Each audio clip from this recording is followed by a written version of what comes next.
I wanted to talk today about the fallacy of the born-again Christian teaching nowadays. I get this reply very often from readers and listeners to my work on reincarnation, about the restoration of all things, that Jesus came to save everybody and not just a few born-again Christians.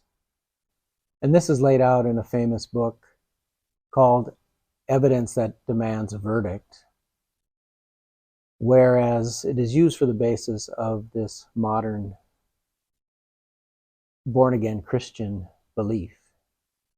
And basically the book is telling you that all you have to do is to believe in Jesus and you will go to heaven.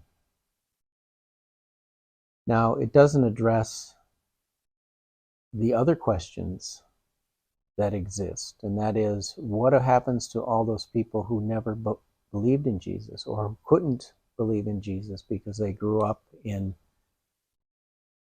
a Buddhist family, they grew up in a Hindu family, they grew up in a Jewish family, they grew up in a Islamic family. They didn't have a chance. Maybe they died at a young age. Well, this is where the fallacy falls apart. Very many people write back to me and say, well, it's God's will that all of his children come back to him, but it's our choice if we don't. And so they're basically saying that our personal will outweighs God's will. And every Christian prays the Our Father, which says, "May thy will be done on earth as it is in heaven." If God wills something, it will happen. And he's promised that. Whether we understand how it's going to happen or not is a different question.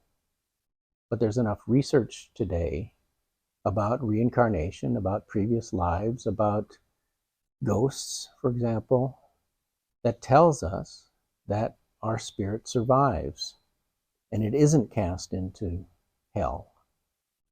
There's no evidence in near-death experiences, in past life experiences, that shows that the spirit of a person is cast into hell. But rather, there's a lot of evidence that shows that God gives us a second chance, that we have multiple chances to do what Jesus told us we need to do. And that is, he told us we need to become perfect as God is perfect. Most every Christian I talk to say, well, that's not possible. Well, Jesus said it. You may not understand how it is possible, but that's his requirement. He also told us we need to love our enemies. That is more than just playing lip service to your enemies, but it is understanding who they are, understanding their situation, understanding why they're your enemy, and then trying to do things to relieve that negative bond that you have with that person. That's becoming perfect.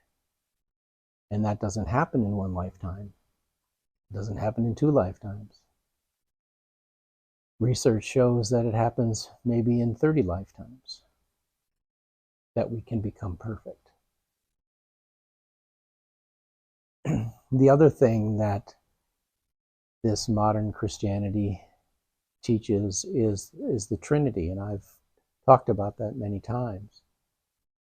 All I want to say here is that we see through this manipulation of the words of Jesus, through the words of the prophets, by the priests, by the scribes, by the rulers,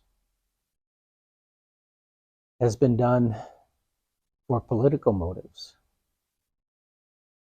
the Trinity bundles up all the energies of heaven into one being. And then the Pope or the Emperor steps into that visage and portrays that power and uses that power for hateful things, for creating wars, for creating empires. But it's just false power. They create a political image saying that they are God's messenger or God's hand on earth, and all power is through them. So I don't think we should ignore the political manipulation of the Bible over 2,000 years and just forget about it. Forget about the motives. Because again, Jesus warned us of that. He told us, let no man call himself father. Let no man put himself ahead of you, because they will lead you away from the truth. And that's happened time and time again. It happens today with the evangelicals, the money-making churches that are around the country. They're leading people away from Jesus' teachings, not to them. And they're profiting from it. Profiting with power and fame.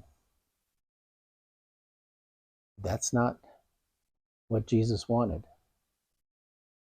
Jesus wanted humility. He wanted compassion. He wanted love from his followers. And he's told us that his kingdom is not on this earth. That we should be building our spiritual gifts for the next life, not building kingdoms on this earth that will crumble. So I ask people to study the history of the church, find out what horrible things were done with the teachings, and then to think, is that still happening today?